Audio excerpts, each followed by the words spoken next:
What is up? It's time for a brand new series on this channel. We are going to discuss the narrative shifts for individual fighters on UFC 299. I'm going to do this for every single big card. As all the MMA YouTubers are making their fights to make videos, I figured I would do something a little bit different where I'm going to discuss, as I said, the narrative changes for different fighters. Maybe there is no narrative change, but what I will also do is I am going to properly rate every single fighter after 299. Okay, so let's just get into this, starting with the first fight on this card. Not the first one. Second one, Asu Almabayev, a nice classic win. All right, everyone needs one of those nice classic wins, but it's by decision. There's not a whole lot to take away from it. TJ Vergara, it is what it is. Okay, let's just get on to the next one. There was not a big change there. Robelis, Despaigne, Josh Parisian. This is where we're really going to get cracking, okay, guys? What was the narrative shift in this fight? Was there a narrative shift? I don't think so. Unless you were one of these pump the brakes guys or these wannabe hardcore fans that were saying, oh, he's not stuffed takedowns yet, and I just think he's too inexperienced. Josh Parisian is going to go out there and take him down. All right, if you're one of those people, then you're probably, you're probably going to change your opinion on Robelis Despaigne. But I think most of us expected Robelis Despaigne to knock Josh Parisian out in the first round. This was a layup win. This was a freebie. For Josh Parisian, I was most impressed by his ability to pressure Robelis and his ability to impose his will. So Robelis, good win, but there's not a whole lot to take away. For Josh Parisian, I really liked the sense of urgency in the first round, and I really did like his aggression. And I do believe that there is some potential for Josh Parisian in the future after this one. I really enjoyed his performance.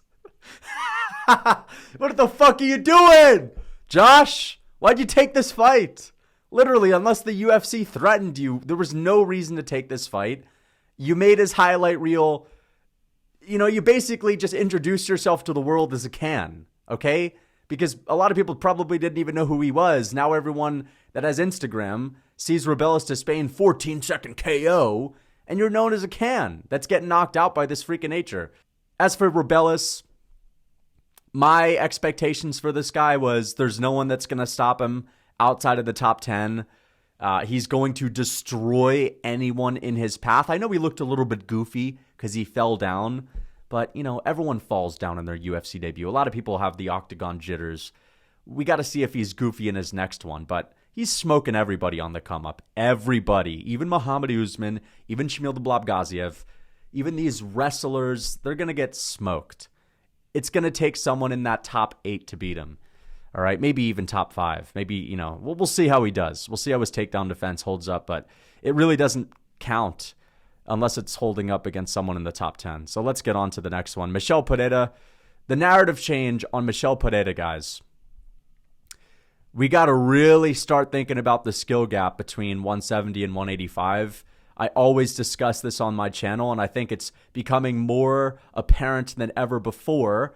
And we got to start thinking of Michel Pereira as a totally different beast, okay? Because at welterweight, he was going to a lot of decisions against guys that, to be honest, were at the level of a Michal Oleksiejczuk for the welterweight division, if that makes sense. Like similar level guys for the division, but at middleweight, he's smoking those dudes that are right outside of the rankings, smoking people. And his finishing threat is a lot greater in this weight class. And I guess the middleweight division just continues to become more stacked. It is probably, in my opinion, got the deepest talent pool right now as far as entertaining fighters go, and skill goes for middleweight, of course. But Michel Pereira, my goodness, man, he's a monster. He's a monster. And Michal Oleksiejczuk, so much for him being this unstoppable, unfinishable guy on the feet. I know he's been subbed a few times, but he's a little bit soft to the body, okay? He might have a good chin, but he's a little bit soft to the body, and the skill gap was so great in this fight, he couldn't do shit about it. So for him, not going to view him as this guy that's just impossible to put out on the feet anymore. And for Michel Pereira, we're going to have to start considering a lot of finishes in the middleweight division. All right, so let's get on to the next one. Ion Cutelaba, Philipe Lins. I don't really think there was a narrative shift or any change in Philipe Lins. I just think that we were once again confronted with Ion Cutelaba's IQ or lack thereof. Okay, so that's basically the only thing we could say. This was a bit of a sloppy fight, but Ion Cutelaba, you just can't trust this guy. You cannot trust this guy. You cannot pick this guy unless it's against someone that is really a pushover. And Felipe Lins is not a pushover. He's okay. He's not the lowest level, but unless Ion's in front of the lowest level, you just shouldn't pick him. Honestly, it's just too risky. He never seems to fight in a smart way. Next up, Pedro Munhoz, Kyler Phillips. Pedro Munhoz, listen, he's a tough out, and he's the definition of a tough out. There's nothing that Pedro does that is excellent, okay?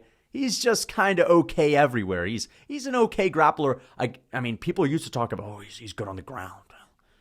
Where the fuck has he shown it? All right? Well, because he's Brazilian and he has a couple submissions early on in his career. Oh, you don't want to test Pedro on the ground? Like, I doubt it too. He's probably not excellent down there either. On the feet, he's short, he's stubby, has the worst possible build at bantamweight. And his calf kicks are overrated as fuck. People talk about this guy's calf kicks like it wins him his fights. Not really, okay? I think Pedro Munhoz is the definition of a tough out. He's always going to be in there, but he's never getting past the top guys. Let's just be real, okay? I think ever since he knocked out Cody Garbrandt, he's gotten a little bit too much hype. And yeah, he should have beat Frankie Edgar. He kind of got robbed in that one, but you know, it's Frankie Edgar, an older version. Kyler Phillips, I think that the fans are starting to realize that he's able to get past the guys in the beginning of the rankings, all right? Kyler Phillips is looking like a solid top 15 guy in this weight class. He was lighting up Pedro Munhoz. I know he landed a couple eye pokes, but I mean, people were probably sleeping on him going into this matchup. But in my opinion, kind of made Pedro look a little bit underwhelming, if you ask me. I mean, he kind of beat the fuck out of him in the early rounds. Started to slow down a bit, but people are going to have to start respecting Kyler Phillips as a ranked opponent or a ranked guy rather than someone that's just exciting but not able to cut it in the rankings. I think he's pretty damn good. And honestly, I wouldn't mind him giving Song Yadong another tough fight. Let's get on to the next one. Mateusz Gamrot, RDA.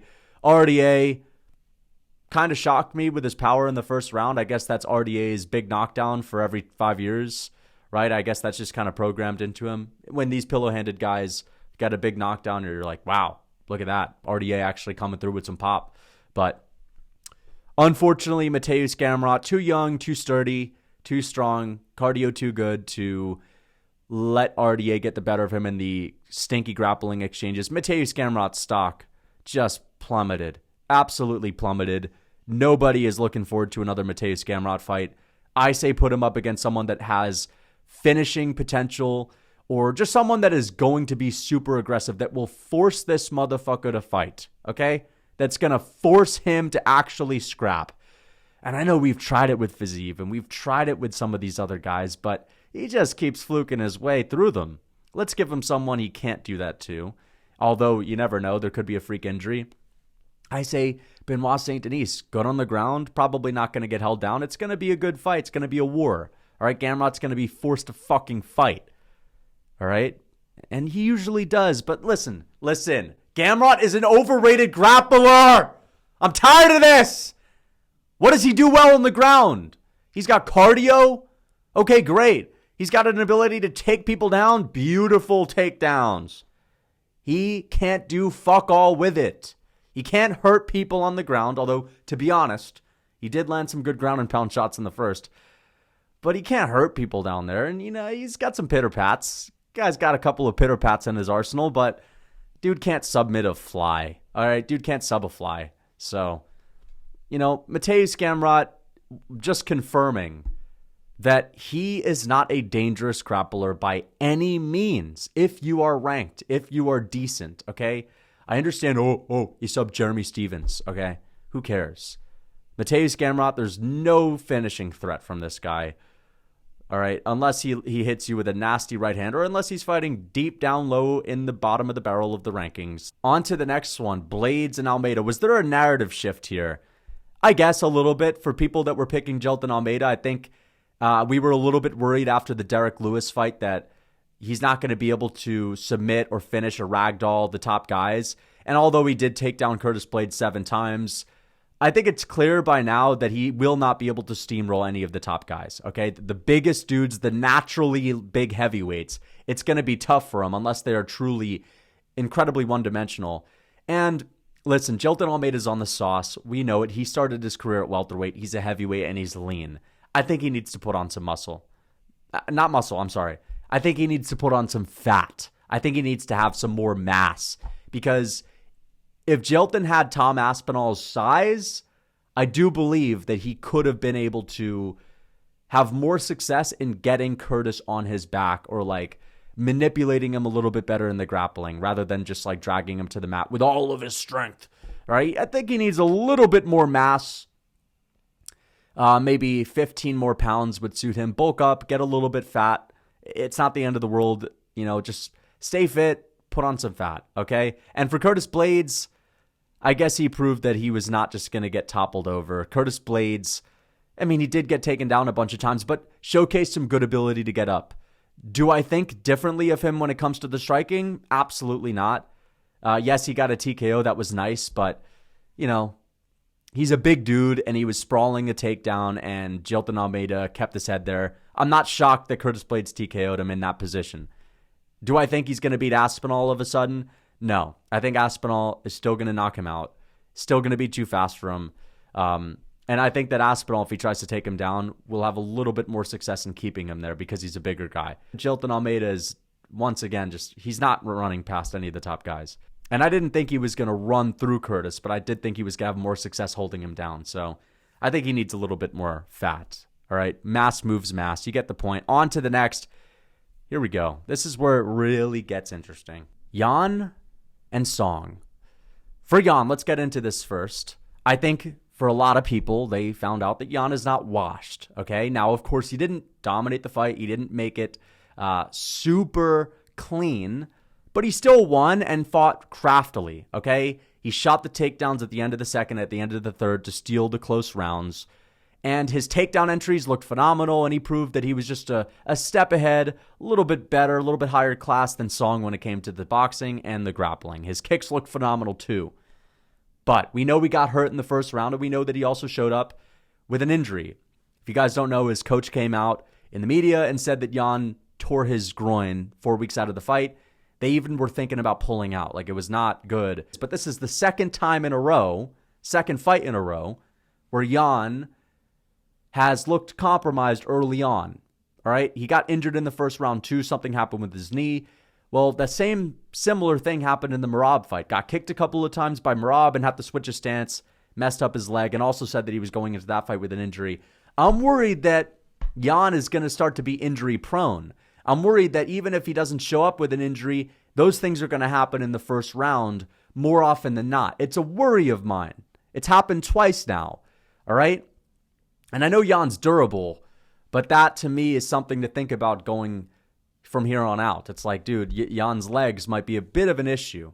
All right? Not just the low kicks, but in general. And also, again, tearing his groin. But he held down the fort, proved that he was a little bit better everywhere than Song, that he's not washed up. I know that people are going to say it wasn't the best version. Well, again, Song is pretty good. He's a pretty formidable foe, and a lot of people were picking him in this matchup. And I still think that the version of Yan that we're seeing today is an improved Yan from the one that became a champ. I think that this version, not only is he physically way more impressive. I mean, if you look at Jan's physique, it's night and day different than the physique he had when he was fighting Jose Aldo for the belt, right? He's way bigger, more muscular, a lot leaner, more shredded, denser. So I think that he's in some ways in better shape. I think that he's getting a little bit craftier, getting a little bit crisper. And it's really good for his confidence that he got this win, even when he was injured as well. Now let's get on to it. Was there anything with Song that changed? Not really. I don't think they think that there was a big narrative shift on Song. He showed a decent version of himself. All right, fought pretty well. Just no cigar. I think Yan can beat O'Malley with the perfect game plan, though. All right? I know that people are going to say, whoa, dude, what are you saying, man? But I think that Yan, with a perfect game plan, can beat O'Malley. Would I pick him in a rematch? No, because I can't trust that he fights the perfect game plan. But what I'm saying is he's going to be a lot harder to hit than Cheeto, but he is going to get hit, and he could get KO'd, whereas Cheeto, he just is not going to get KO'd. But I think that Yan, if he mixes in the wrestling a lot, a little bit more than he did in their first fight, I think he beats O'Malley. And think about it like this. In the first fight, Jan, it was a 3-rounder, and he was saying in the beginning of fight week, I'm going to make sure to get an extra good warm-up. I'm going to warm up really well. And he was sprinting, and it's unnatural for Jan to start super hard right away. He usually takes a little bit of time to make his reads, right? But he still, in my opinion, edged out that fight. O'Malley, we're seeing him do things that we've never seen before now, okay? So I think he's going to be even tougher for Jan on the feet, and I think he's improved a little bit more on the feet than Jan has. But at the same time, we saw Jan's wrestling. It looked phenomenal. His takedown entries are phenomenal. It looked great in the O'Malley fight. O'Malley was hardly able to stuff any of them, to be honest. I think that O'Malley getting wrestled against by Jan in a 5-rounder where Jan doesn't have to rush things and he can pick his entries and not just try to go all out for the entirety of the fight. I think he could slowly but surely slow O'Malley down, take the sting off of his shots, and just bring O'Malley into that dogfight and be good enough on the feet to have his big moments to drop O'Malley at times too. All right? Let's not forget Jan is still a savage. I don't give a fuck if he lost to Merab. It's a totally different matchup. He technically should have gotten his hand raised against O'Malley. I think it's more dangerous on the feet. I would pick O'Malley to win, but if he fights with a little bit more wrestling, instead of a 30% wrestling game plan, 70% striking game plan, this time 40 or 50% wrestling, I think he could beat O'Malley. I think he'll have a much better chance to do it than Sandhagen. Okay? Let's talk about Sandhagen real quick. Sandhagen don't have a shot to hurt O'Malley or to put him away on the feet. He's not landing a fucking flying knee on O'Malley. All right? His hand speed, not as fast as Jan. All right? He doesn't hit as hard as Jan. And he's getting a little bit better at wrestling. I think Jan's going to have better control. And I think Jan's just a bigger physical presence in the octagon. Even though he's short, he's not a long, wiry dude. Like, again, his physique, he's getting bigger. If you look at Jan's physique nowadays, it is night and day different than how it looked a few years ago. Way bigger, way more muscular. Perfect game plan on O'Malley, 5-rounder, right? Jan's perfect amount of time to get going with a striker only, and he can shoot a shitload of takedowns and tire O'Malley out and frustrate him with that. I think he could beat him.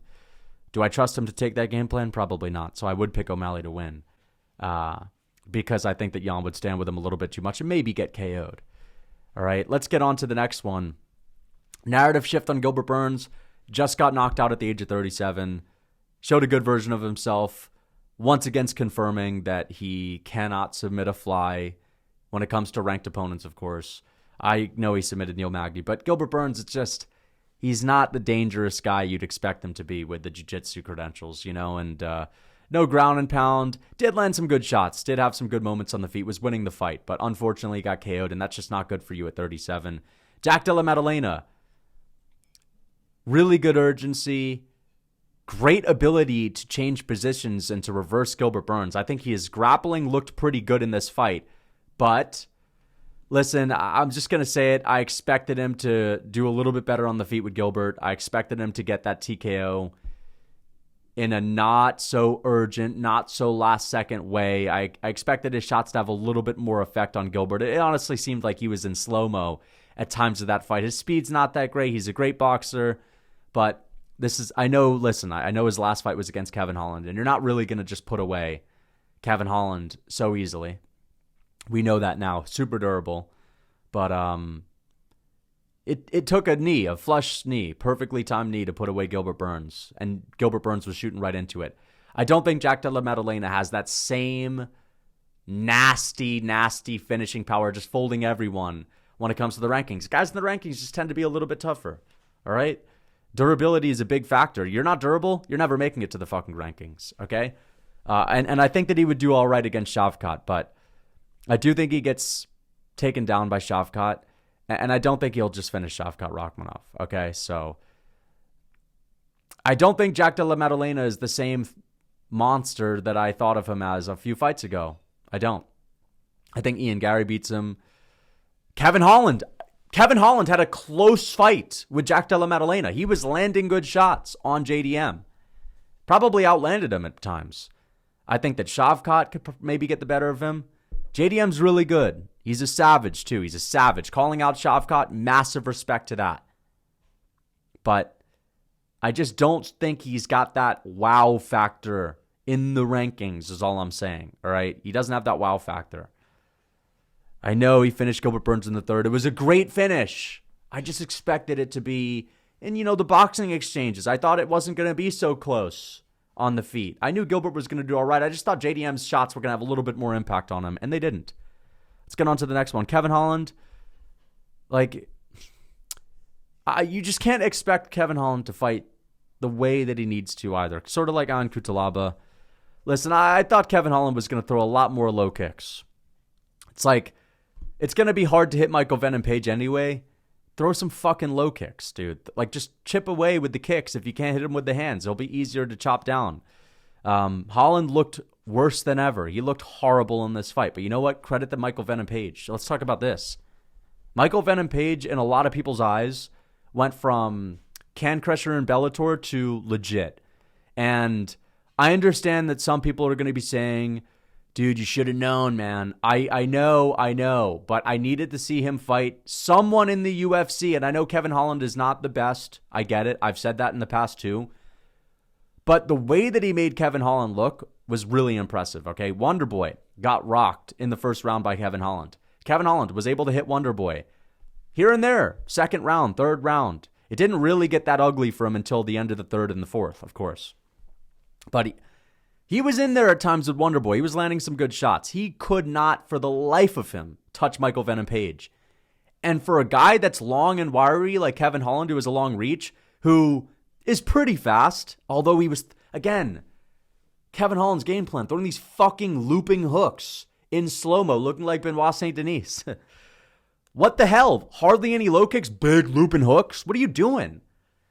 I would think the best way to catch a guy with the karate blitz coming forward is straight 1-2s. All right? Nice straight shots. Chop at the legs. Low kicks. His wrestling, he tried it. All right? It didn't go that well. And let me just say this. Kevin Holland's got a nice submission game. There's a lot of guys in the welterweight division that may have an easier time taking Michael Venom Page down, but they're not going to sub him like that easily. All right? People were saying, what? You think he gets past Whitaker? Fuck yeah, I do. I think he smokes Robert Whitaker. What's Whitaker going to do? Take him down? Oh yeah, Whitaker's going to finish him on the ground like he does everyone else. Listen, let's stop. Let's stop the bullshit. Michael Venom Page sleeps out Robert Whitaker easily. All right? Do I think for the people that are going to be sitting here and saying, Lucas thinks Michael Venom Page is the best striker in the UFC, I don't. I'll list a bunch of people that I think beats him. I think Bilal Muhammad beats him. I think we could maybe see Kamaru Usman take him down and frustrate him, like the highest level welterweights. I think, for example, we could even see JDM potentially beat him because he's so fucking durable and he can land some nice body shots on the inside and have kind of a Diego Douglas Lima style of finish. But as far as just the pure strikers, for the most part, that aren't super dangerous on the ground or don't have like the best ability to control people, I think he smokes most of them. All right? Pure strikers, Ian Gary, that's a tough fight for him. But Ian Gary don't have crazy finishing power, and Michael Venom Page is super hard to hit, and I could see Michael Venom Page hitting Ian Gary with something flush that maybe it couldn't have put out Kevin Holland, but maybe it could put out Ian Gary. Shavkat, I picked to beat him. All right, so once again, I don't want anyone in the comments telling me that I think Michael Venom Page beats everyone. Don't give me that bullshit. All right, I think Strickland beats him. Really good defense. Real good style to the pressure and smother of Michael Venom Page. I think he could beat him. I think Dricus du Plessis, just a monster. I think he could beat him. The reason I'm bringing up middleweights is because I also want to bring up middleweights that he could beat. All right? Grapplers, heavy grapplers, Hamzat, Anthony Hernandez. I think they beat him. Okay? Maybe a Sean Brady. I think he could beat him. You want me to keep going? I can name a bunch of guys that I think beat him. But as far as pure strikers, Wonderboy Thompson, I mean, again, you could say Kevin Holland ain't that good. JDM was in front of him. I know styles make fights. I get it. He's a little bit shorter, stockier. Him and JDM, Kevin Holland that is, they had a bit of a competitive fight. Go back and rewatch it. A lot more competitive than you might think. And not as slow as you might think. Kevin Holland was landing some good shots. All right. Wonderboy Thompson, Kevin Holland was rocking him. Kevin Holland was in there early on in that fight, doing okay. He could not touch Michael Venom Page's chin. He got totally embarrassed. It wasn't the highest paced fight, but he got totally embarrassed. Michael Venom Page on a guy that's not got the chin of Kevin Holland, I think he KOs them if they're just going to stand with him, all right? Unless they have some nasty power. Does Wonderboy have nasty power? Hell no, he doesn't, all right? Wonderboy, he doesn't have power. He doesn't have pop in his hands, all right? Let's just be real about that. Wonderboy's not putting anyone to sleep. Maybe he lands the perfect shot on MVP. Maybe. It could always happen, but I'd pick MVP. All right, 2 karate blitz guys, MVP. He knows that style. He has that style. A little bit lower in output, way more explosive power. A little bit faster, too. I think he smokes Wonderboy with a fucking nasty KO on the inside. Robert Whittaker, give me a break. Karate blitz Robert Whittaker with the same 2 moves. Yeah, I'm sure he'll take down Michael Venom Page. Good luck keeping him there. Good luck getting a finish. Good luck getting a submission. I don't see it. Also, welterweight skill moving up to middleweight. I think if those guys are on the feet, Michael Venom Page snipes Robert Whittaker with something coming in. Snipes him. Knocks his ass out. All right? Bunch of other strikers. Let me think of some other ones. Ian Gary, I think he could beat him. I think he could potentially beat him. Just leave it up to the people in the comments, though, saying Lucas all of a sudden thinks he's the best striker in the world. I don't. And yes, I picked Kevin Holland to win this fight. It was a bad pick. But, again, you look at Michael Venom Page's resume. And I know I always use the eye test and whatnot, but, like, the dude has fought some serious cans. Like, guys that would lose in the Dana White Contender Series. Serious cans. And I just needed to see him in front of someone that I've seen fight a ton of times against okay levels of competition. And he exceeded my expectations, all right? I think he exceeded most people's expectations. I think people expected Kevin Holland to do a little bit better. Michael Venom Page, in my opinion, goes from, okay, he's a great striker, but, you know, if he gets taken down or he's going to have more competitive matchups with guys like Kevin Holland, no, totally fucking washed him out. So I think he's as elite as it can get for a karate blitz style of striker. And I think he could smoke most strikers at the top of any of the divisions that he's fighting in. What was the narrative shift? How do we rate these guys moving forward? Well, for Dustin, listen, I know I picked against him, but I mean, was it anything different this time in Dustin Poirier? Was this some new DP? Not really. All right. I mean, Benoit's defense is pretty atrocious, and I'd expect nothing less from a guy of Dustin Poirier's caliber when it comes to boxing. Putting someone out that's leaving their chin open as much as Benoit Saint Denis in a striking exchange like the one that we saw in the second round. But did Dustin really show any really new wrinkles to his game? Or did he just kind of shut down the next guy? I think he shut down the next guy. Now, Benoit Saint Denis was not ready for Dustin. And I know someone left some comment saying he was ready, just not for DP. It's like, yeah, that's the fucking point. He wasn't ready for his opponent that he lost to. All right? He was ready. Actually, he had staph infection and totally gassed out in the second round.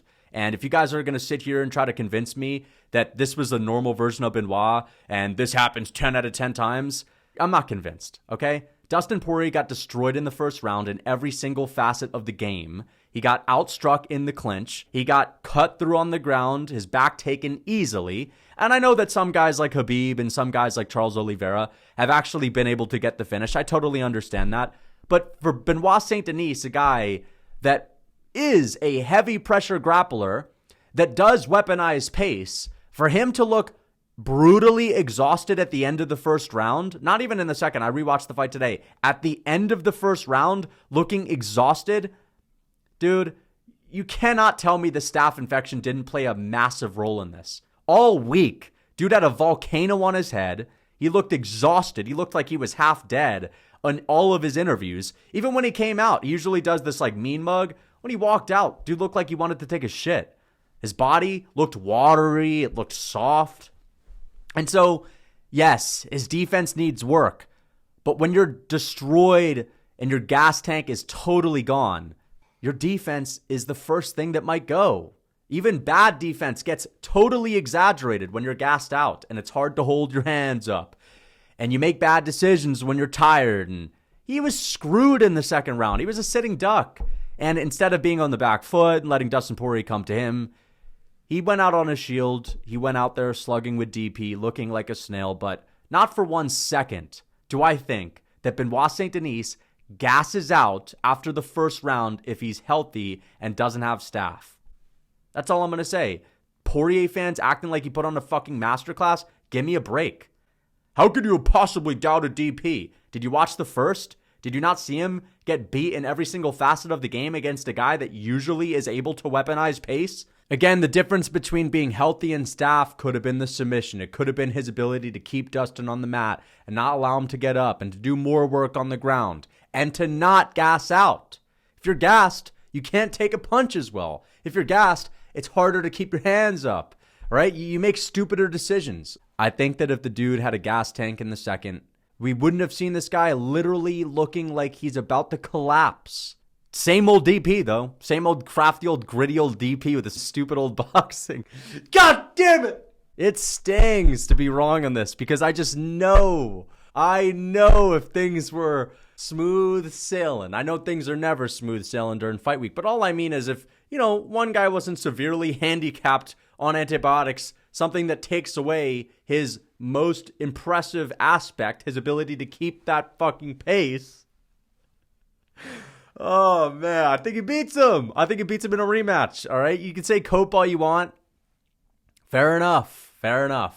But I'm not just going to sit here and, kiss the ass of all the fucking people that are saying, dude, he beats him 10 out of 10 times. You should have known. Like, should have known what? I should have known that Dustin Poirier was going to get his fucking ass whooped in the first round? Is that what you guys expected? You should have known. I should have known, that Dustin Poirier was going to get smoked in the first and Benoit Saint Denis was going to come crashing down at the end of the first round and totally gas out and look the worst he's ever looked and shown up with a volcano on fight week. You're right, I should have known.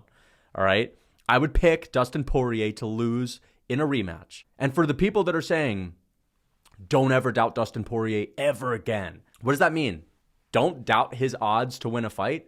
That's exactly what you do if you make a prediction against him. You're doubting Dustin's ability to get it done. And I will certainly doubt his chances to beat Islam Makhachev if they fight. All right? If what you mean by saying don't doubt DP ever again is don't completely write him off, I never once have completely written him off. And I know that people are going to say, what do you mean you totally wrote him off? Just because I speak confidently on something, for example, and that's the only thing that people remember because I'm putting emphasis on my number one points that I'm trying to make, does not mean that I'm not also adding in, of course, if this is a stand-up battle, DP wins. Of course, Dustin Poirier is the better striker. Of course, you can't just trade with Dustin Poirier in the pocket and expect to pull it off. Like, I didn't write off DP's chances like I am with other fighters. I have doubted completely and written off completely people like Cody Brundage to beat Bo Nickel. That's someone that I'm writing off, all right? But of course, that's not what people are going to remember. They're going to remember the thumbnail, and they're going to remember me confidently opening up the video. And that's fine, because those are points that I'm making as well. But no one will ever bring up the fact that, you did give Dustin a bit of a chance. I know I was very confident on it, but when people were asking me my parlay for the week, I never once said Dustin Poirier and Benoit Saint Denis is a lock. But I was confident. Definitely confident, even though I got it wrong. And of course, that's ultimately what would matter. But I would still pick Islam Makhachev in a heartbeat to beat Dustin Poirier. I'll doubt him heavily going into that matchup. I know that most people are not going to agree with this, but there are plenty of people that will. And I'm not just going to sit here and appease people, give them what they want for the sake of giving them what they want. I got to keep it real. I got to just be honest. Otherwise, I'd just be bullshitting around to sit here and say things like, oh yeah, man, Dustin Poirier totally proved that he was the much better fighter in every single way. And I should have always picked Dustin. I should have known that Benoit was going to gas and looked like total shit and show up with all this staph infection and whatnot. I'm not going to do that. But let's get on to the next one. Sean O'Malley, Marlon Vera. Was there a narrative shift? Was there anything different? Is there a new way to rate these guys? I think that for Sean O'Malley, one thing that I need to say is I've never seen him go 5 rounds. None of us have. And with high output, he can go 5 hard rounds, and his output only got better. His cardio didn't look to be slowing down. He looked fast. He looked slick in the 5th, wasn't making a lot of mistakes. And his durability, yes, we saw him limping around backstage. All right. But I almost thought O'Malley was a little bit more fragile than he actually is. We always talk about O'Malley being fragile, showing up with messed up ribs to fight Aljamain Sterling and looking like he's about to pass out after the Jan fight, and of course his leg giving out in the first Vera fight. He's not as fragile as we think, all right? O'Malley, in a 25-minute fight, just beating the shit out of Marlon Vera, kicking him, punching him. He was able to hang in there for the entirety of it with high output. Anyway, let's get on to O'Malley and Marlon Vera. Was there anything new that we learned? Well, it was the first time we ever saw O'Malley in a 5-rounder, and questions are answered, being he can hold up with high output, pushing a pace for 5 hard rounds on the feet. All right, 5 hard rounds on the feet, O'Malley will not slow down at all. First time we've ever seen him go 5.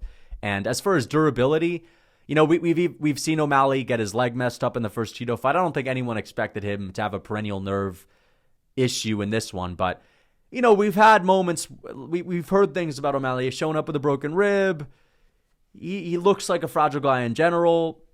Not once in this fight did he slow down. Not once in this fight did he not throw any weapon of his, not throw a certain kick, not throw a certain punch because his bones were given out and he broke something.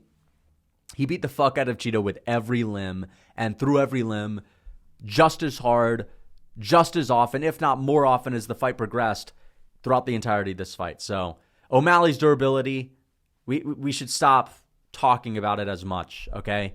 And his cardio never really needs to be an issue in a striking matchup.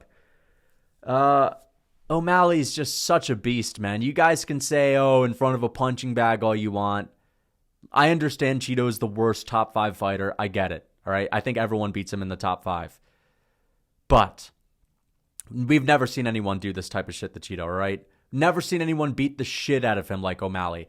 And one thing that I have to say is this. Another thing, Cheeto's durability never will be cut, never will be rocked. He got rocked in the 5th. First time I've ever seen Cheeto get stung. First time I've ever seen him get hurt. He didn't just get wobbled for 1 second. No, he got something messed up. It was due to a right hand of O'Malley. And Cheeto was like running away from O'Malley for 20 seconds, cowering away from him. First time we've ever seen that. His face totally mashed up. Cheeto took more significant strikes from Rob Font in their fight, probably more head strikes from Rob Font than he did against O'Malley, and by like 30 or 40 of them. And I know Rob Font does not crack like O'Malley. He's not on O'Malley's level. He doesn't have the same speed. All right. But my point is, we've seen Cheeto take like a lot of damage. We've seen him take a lot of punches, and not once have we ever seen him get affected. We saw him got rocked, okay? We know Cheeto can get cut. We know Cheeto can get rocked if it's with the right shot, if someone beats the fuck out of him enough. But as far as who's going to do that, I don't think Sandhagen does that. Sandhagen couldn't come close to that, all right? Sandhagen, even when he established the wrestling and was up 2 rounds and, Cheeto, I don't even know. He was just kind of falling asleep a little bit in moments. I can't say that. I take that back. He wasn't falling asleep. But even with the wrestling threat established, where that would normally open up opportunities on the feet, Corey Sandhagen wasn't doing anything compared to Sean O'Malley. Nothing. The speed, you cannot compare the speed of Corey Sandhagen to Sean O'Malley.